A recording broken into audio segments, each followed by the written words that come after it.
आजी आजोबांकडे गावी पोहोचले. उन्हाळ्याची सुट्टी सुरू होतात. कोण? अरुण आणि आदिती आजी आजोबाकडे गावी पोहोचले. तेथे मामांची मुले त्यांची आतुरतेने वाट पाहत होती. आता काय मुलांची नुसती धमाल. कशामुळे धमाल? तर काय उन्हाळ्याची सुट्टी चालू झाली होती. आंबे कलिंगडे ऊस खाणे आणि विहिरीत पोहणे असा मुलांचा कार्यक्रम निश्चित असायचा. कशाचा कार्यक्रम? आंबे कलिंगड ऊस खाणे आणि विहिरीमध्ये पोहणे असा मुलांचा कार्यक्रम चालू असायचा. उन्हामुळे आजी त्यांना दुपारी घराबाहेर जाऊ द्यायची नाही. तुम्ही जात असता की नाही सुट्ट्यामध्ये फिरायला? तसंच मग आदिती आणि अरुण हे दोघं आजी आजोबाकडे गावी गेले आणि त्यांना आता उन्हाळ्याच्या सुट्टीमध्ये खूप एन्जॉय करायचं होतं, खूप मजा करायची होती. म्हणून आजी आजोबाकडे जाऊन त्यांनी काय केलं? आंबे कलिंगडे ऊस खाणे आणि विहिरीमध्ये पोहणे असा त्यांचा दिनक्रम चालू होता. आणि उन्हाळ्यामध्ये ऊन खूप तापतं की नाही, त्यामुळे आजी आजोबा त्यांना जास्त उन्हामध्ये दुपारी जाऊ द्यायचे नाही, बाहेर जाऊ द्यायचे नाही. दुपारी मुले घरातच काही ना काही खेळ खेळायचे. अशाच एका दुपारी मुले लपाछपी खेळत होती. माठावर राज्य होते. आदिती कोठीच्या खोलीत लपायला गेली. तेवढे तिचे लक्ष कोपऱ्यात ठेवलेल्या त्यांच्याकडे त्या जात्याकडे गेले. कोणाचे लक्ष गेले? आदितीचे. कारण उन्हाळ्याची सुट्टी असल्यामुळे आजी त्यांना उन्हामध्ये बाहेर खेळायला जाऊ देत नव्हती. तर मग त्यांनी घरामध्येच एक खेळ खेळायचा ठरवलं. कोणता खेळ? लपाछपी खेळ हा खेळायचा ठरवलं. तर मग आदिती घरामध्ये कोठीच्या खोलीत लपायला गेली. तेव्हा तिला तिचे लक्ष कशामध्ये गेले? एका कोपऱ्यामध्ये ठेवलेल्या जात्याकडे गेले. जातं म्हणजे काय? पीठ काढायची. बरोबर नाही? पीठ काय त्याच्यावर आपण डाळी वगैरे टाकतो की नाही. आणि पहिलेच्या अगोदरच्या काळामध्ये जात्यावर काय करायचे लोक? चक्की गिरणी म्हणतो की नाही आपण, त्याच्यावर जात्यावर पहिल्या बायका काय करायच्या? पीठ गहू ज्वारी याचं पीठ दळून नंतर ते भाकरी बनवायच्या. तर त्या जात्याकडे तिचं लक्ष गेलं. तिने पहिल्यांदा जाते पाहिले होते. कोण? आदितीनं काय केलं की पहिल्यांदाच ते जातं बघितलं. हे काय आहे? तिनं विचारलं. हे काय आहे? असे फुटफुटत तिने आपल्या भावंडांना कोठीच्या खोलीत बोलावलं आणि जाते दाखवले. त्यांच्याकडे पाहून जात्याने स्मित हास्य केलं. बघा, म्हणजे जात्याने स्मित हास्य का केलं असेल बरं? स्मित हास्य म्हणजे काय? म्हणजे मनातल्या मनात त्यानं स्माईल आहे की नाही? स्मित हास्य आपल्या म्हणजे असं ही असं करत नाही बरं काय. स्मित हास्य एकदम कुठली हास्य त्यानं केलं. आणि त्याला काय वाटलं? आश्चर्य वाटलं की बा माझ्याकडे दुर्लक्ष, म्हणजे मी एका कोठीच्या एका कोण्यामध्ये पडलेला आहे की नाही, पडलेला. पण आधी तिचं माझ्याकडे लक्ष केलं आणि तिनं मला हे काय आहे म्हणून सगळ्यांना विचारपूस करण्यासाठी बघितलं. जात्याला काय वाटलं की नाही मला कुणीतरी विचारलं, माझ्याकडे कुणातरी लक्ष केलं म्हणून जात्याला हसू आलं, मी हास्य केलं त्याला. मग जाते काय म्हणते बरं? काय मुलांनो, ओळखलं का मला? मी जात्यानं म्हणजे जातं बोलतं का? नाही, एक काल्पनिक आहे की नाही. म्हणजे जातं बोलतं का? नाही, ते निर्जीव वस्तू आहे. सजीव वस्तू आहे का ते जातं? नाही, ते निर्जीव आहे. पण त्याला काय वाटलं की बाबा आपण त्याची कल्पना करू की जातं आपल्याशी बोलत आहे. मग अरुण काय म्हणतो? तू इथे काय करतोय? अरुण काय म्हणाला? तू इथे काय करतोय? कोणाला म्हणाला बरं? जात्याला काय म्हणाला अरुण की तू इथे काय करतोय? कारण जातं काय म्हणाला तुला की ओळख आता मला काय मुलांना ओळखलं मला? मी जातं. जाते काय म्हणते मग? काय सांगू तुम्हाला, आजकाल लोक माझा फक्त लग्नाची हळद दळण्यासाठी उपयोग करतात. तर असं कोपऱ्यात ठेवून देतात. बघला का? हळद दळण्यासाठी फक्त आता जात्याचा पीठ दळण्यासाठी जाताचा उपयोग करायचे, डाळी दळण्यासाठी आहे की नाही, भरपूर काही वापरासाठी जातं यायचं. पण आताची लोक काय फक्त लग्नाची हळद आणि ते डेकोरेशन करण्यासाठी फक्त जात्याचा वापर करायला लागले. म्हणून जातं काय म्हणतं, माझा फक्त लग्नाची हळद दळण्यापुरता माझा उपयोग करत आहे. आणि नंतर असं कोपऱ्यात मला ठेवून देतात, नंतर मला एका कोपऱ्यात ठेवून देतात. आता काय, माझे नवे मित्र सगळे सोयरे स्वयंपाकघरात विराजमान झाले आहेत. म्हणजे जात्याचे नवे मित्र कोण बरं? जात्याचे नवे मित्र कोण?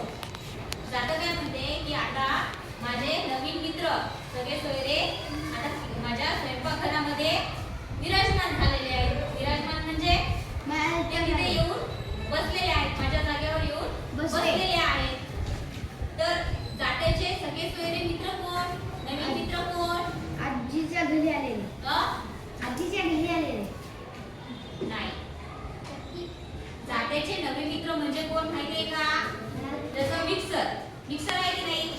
आता जात्यावर आपण दळतो की नाही, तर आता दळायला वेळ आहे का कोणाला? नाही. म्हणून मग काय, मिक्सर मध्ये थोडंसं लावलं, बटन दाबलं की झालं सुरू आपलं, आहे की नाही. आणि चक्की, पीठ आपण दळतो की नाही, गिरणी, ते पण डाळी करायला, डाळी पण आपण गिरणीवर दळून आणतो. आता जात्याचा वापर कमी झाला की नाही मग? म्हणून मग जातं काय म्हणते, माझे सगळे सोयरे मित्र तिथे येऊन जमलेले आहेत, त्यामुळे माझा वापर कमी झाला. आणि ती म्हणते, तुझे मित्र सगळे सोयरे कोण ते आम्हाला नाही समजलं. आता म्हणते, माझे सगळे सोयरे मित्र तुझे कोण आहे ते आम्हाला नाही समजलं. जाते काय म्हणते, तुम्हाला काहीच माहित नाही आमच्याबद्दल. कोण म्हणतं? जातं की तुम्हाला आमच्याबद्दल काहीच माहित नाही. जाते कोठडीतल्या इतर भांड्याला उद्देशून बोलते. म्हणजे कोठडीमध्ये फक्त जातच होतं का?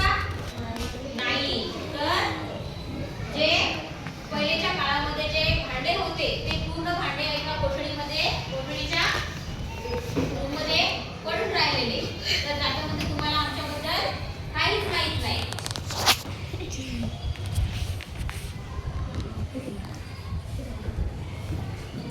भांडी हा मानवाच्या दैनंदिन जीवनात अविभाज्य भाग आहे. भांडी हा मानवाच्या जीवनात काय आहे? अविभाज्य भाग आहे. पण आता नवनवीन भांडे उपलब्ध झालेले आहेत ना, नवनवीन भांडे उपलब्ध झाले. मग आता काय होतं, सांगूया का आपण यांना आपला जन्म म्हणजे आपण कोणाला, आदिती आणि अरुण आणि त्याचे जे सोबतचे मित्र होते त्यांना आपण आपला जन्म काय आहे आणि कसा झाला ते आपण सांगू का? विकास आणि आपल्या होत गेलेल्या बदलाबद्दलची माहिती. म्हणजे भांडे बोलत आहे, जातं बोलत आहे,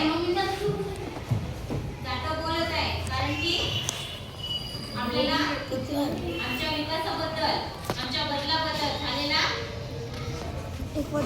माहिती, बदलाबद्दल माहिती सांगू का? म्हणते की या मुलांना 3 मिनिट राहिले. कोठडीत जुन्या प्रकारची सर्व भांडी 3 मिनिट राहिले. कोठडीमध्ये जेवढे भांडे होते की नाही, कोठडीमधल्या भांड्यांनी काय केली, माया डोलावली. मग दगडी पाटा माहिती आहे का तुम्हाला? पाटा माहिती का? आता चौकोनी राहतो की नाही, त्याच्यावर काय करतात बरं?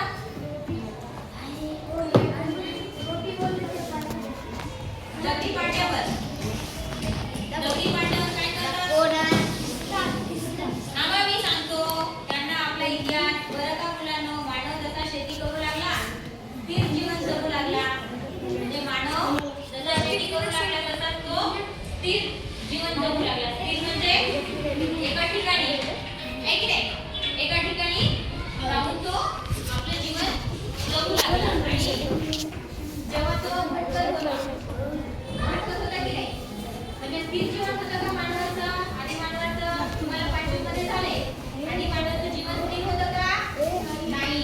तो इकडे तिकडे शेतीमध्ये कुठेही भटकंती करून आपलं जीवन जगत होता. पण शेतीमुळे शेतीचा विकास झाला आणि मानवाचं जीवन काय झालं?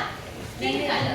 जसं स्थिर शेती करू लागला, स्थिर जीवन जगू लागला, तशी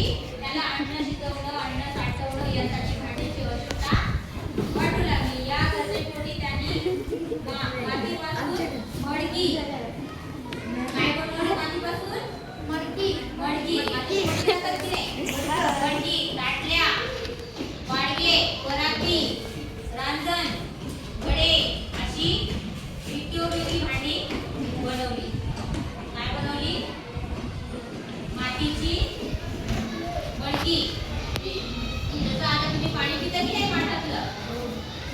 आणि पहिल्याच्या काळामध्ये काय मडके असे एकावर एक राहून ते काय उचलून टाकायचे की नाही. तर आता मातीच्या भांड्याचा उपयोग कमी झालेला आहे. कमी झालेला आहे की नाही. ताटल्या बनवल्या. ताटल्या म्हणजे प्लेट. प्लेट. वाडगे. वाडगे म्हणजे काय जे आपण वरण वगैरे शिजवलेलं असते की नाही ते आपण वाढतो की नाही त्याला काय म्हणायचं. वाडगे म्हणजे काय म्हणतो त्याला. पळी है ना. पराती. हा. रांजण. रांजण म्हणजे पाणी साठवण्यासाठी मोठं असायचे ना त्याला रांजण. घडे म्हणजे मोठे मटके. अशा नित्योपयोगी वस्तू भांडी बनवली. म्हणजे कोणी बनवली मानवाने. का तर तो स्थिर जीवन जगू लागला आणि त्याला अन्न शिजवण्यासाठी या भांड्यांचं काय झालं आवश्यकता होती की नाही. आता आपल्याला स्वयंपाक करायचा आहे. तुम्ही पहिले कशावर चुलीवर स्वयंपाक करत होते नाही की नाही. आता चुलीवर स्वयंपाक करता. त्याच्यासाठी लाकडं पाहिजे की नाही. चूल पाहिजे. मातीची चूल करून आपली चूल कशावर शिजते आता चुलीवर. गॅसवर कधी त्याच्यासाठी लाकडं पाहिजे की नाही. गॅस कमी आहे म्हणून आपण लाकडावर शिजवतो. त्याला शिजवायला काय लागेल आपल्याला भांडं लागेल की नाही. मोठं पातेलं लागेल ना.